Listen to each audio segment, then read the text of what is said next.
Thursday. It's a wonderful start to the day. We have Roger Riley joining us on the set. Oh, it's always great to see you. Good to see you. And you're always so busy, like somewhere in the state of Iowa. I try to be. Yes, I try to be. You're prepping for a trip. Is this next week already? It's be a week from today. Okay. On the 22nd.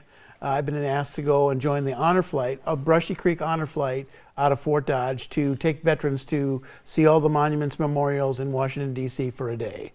And it's their 25th flight that they've done. They've done over 3,500 veterans from a bunch of counties in Iowa, and they just keep going because there's more veterans that haven't been. Yeah, I feel like in central Iowa, we covered some together, I feel Yes. like probably in the early 2012, I was pregnant during one of them, so maybe 2010. Yeah, I don't know. I think we did a Veterans Day thing together. Yes, Yep. yes. Yeah. So these have been going on for quite some time. In fact, your dad even went on an honor Yes, flight. my dad, Wayne Riley, he was on an honor flight, and this is a shot of our family. That's my dad in the red shirt there, and me hiding back in the back on the right side in my red sweater. But yeah, we had a family portrait. My dad was so pumped up when he got off. He never really sought any recognition, you know. He wasn't in combat. He was in, you know, kind of Korean War era, and he always used to joke, I flew a mahogany bomber. He had a desk job, so but yet his service was important. Yes. He said everywhere we went in Washington, we were treated like rock stars, and for him that was like, wow. He doesn't ever seek that, but he got it and he really enjoyed it. And it's a memorable family thing for us. And so what are you looking forward to be able to cover? Because have you actually gone to Washington, D.C. to cover this? You haven't, have you? Well, no. I think Trent and Patrick Dix way back in the day went up there, and I haven't yet talked to them. But yeah, we'll go up, and the main objective is to get lots and lots of veteran stories, hear their stories as they're standing there talking and reminiscing with other veterans, you know, to kind of capture some of that, and then the other thing we're going to be trained to do is file that on the fly, you know, like for the newscast, social media, and then when we get back, we'll put together a kind of a compilation probably the next day to air, you know, kind of honoring all those folks. They said when they get off the plane back in Fort Dodge, they announce each veteran's name as they come off, where they serve, so they get kind of the rock star, you know. Like both places in Fort Dodge and Washington, D.C. Yes. So that'll be, it's going to be about a 20-hour day, so I may be sleeping on Thursday. That's right. Well, you'll have to file it all quickly. Yeah, exactly. But it's not your first time you've been to Washington, No. D.C. In fact, you went to the archives to get a picture for us. Look at this, Roger. This is January of 1978. It was my first job out of college. I was reporting for KBIM TV in Roswell, New Mexico. I wanted to do a Capitol stand-up, and with a film camera, and it was not easy, anyway. But the story we were covering was the American agriculture movement wanted to protest low farm prices, so they took a bunch of their tractors to Washington and were parading them around. And at one point, they announced, we are going to have a tractor pull at RFK Stadium.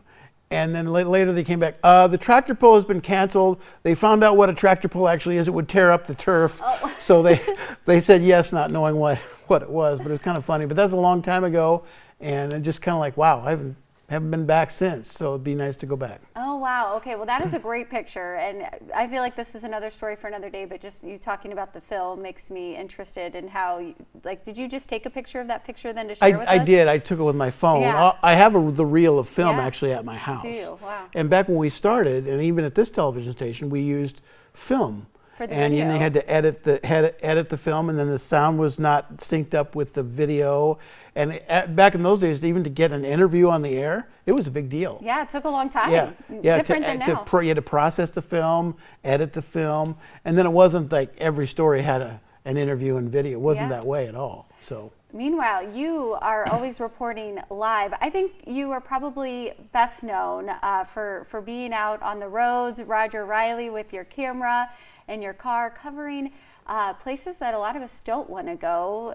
Here we see the storm in the horizon. You're a professionally trained storm. Yeah, that is the photo that was just taken last week, or this last round of storms near Missouri Valley. There was a tornado warning coming over Omaha and coming toward Missouri Valley, and Jason Parkin helped me locate exactly where that funnel was. So I figured it was safe. It's going away. It's going northeast, and that's facing due west. So it was safe enough to get a picture like that. And I was parked. Usually I'm always driving, so I thought, I got to snap a shot of this. So yeah, that was a memorable. It's always nice to see a tornado, but see it safely at a distance. Yes. And so you can appreciate the power, and then the aftermath, of course, is it damaged many homes in Minden and numerous homes across western Iowa and here in central Iowa as well, Megan. And that's what you've been covering a lot lately, really out on the road. Yes, I went to Minden last Monday. Their American Legion post, the wall was collapsed and the ceiling was collapsed. The back half of the building is okay, but they need about $50,000 to $60,000 to make repairs. Wow. They have no insurance. They have only liability insurance. Oh, wow. It's a small post, not many members. So, yeah, we're putting the word out that they're trying to raise money for that. So, yeah, storms are not to be messed with, and the town was devastated. And it was like a ghost town the other day when I was there. There was like nobody because the houses, you couldn't live in a lot of the houses. So. Well, our hearts go out to all of the Yes. people still dealing with that, and we know you'll keep us updated, and we can go to who13.com and hopefully even find those stories and ways we can help. Thanks for having me on, Megan. Appreciate it. Thanks for being here, Yep. Roger, and Bet. next week, a week from today, Yes. we will watch for your Yes, coverage from the you bet. Honor Flight. You bet. We appreciate that. Teachers go through a lot, so let's show them some appreciation as we wrap up the year. Coming up, the gifts that can help brighten a teacher's day.